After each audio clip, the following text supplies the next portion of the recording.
গোপন সংবাদের ভিত্তিতে গতকাল 5 মে 2025 তারিখ সোমবার বিকাল 5টায় কোস্টগার্ড পশ্চিম জোন কর্তৃক সুন্দরবনের শিবসা নদী সংলগ্ন আদাছগি এলাকায় একটি বিশেষ অভিযান পরিচালনা করা হয়।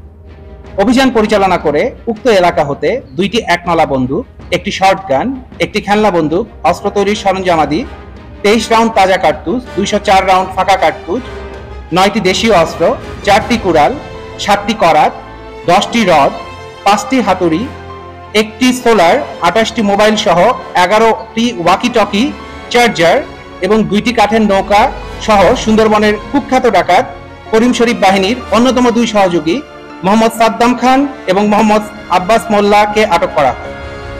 আটককৃত ব্যক্তিদ্বয় বাগেরহাট জেলার মোড়লগঞ্জ থানার বাসিন্দা।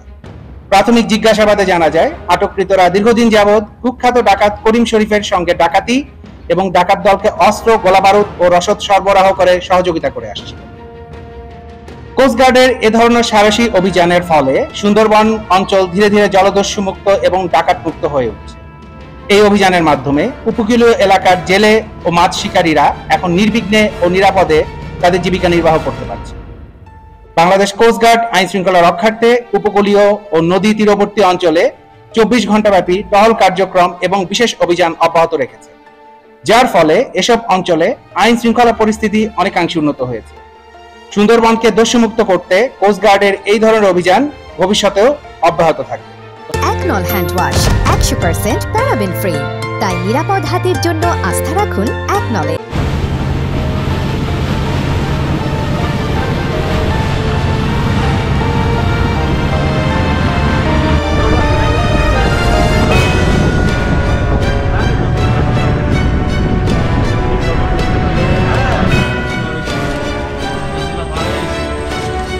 আমরা কি এখানে নামবো তাহলে? আমার 2 নম্বর আছে, কারণ আমার 2 নম্বর আছে।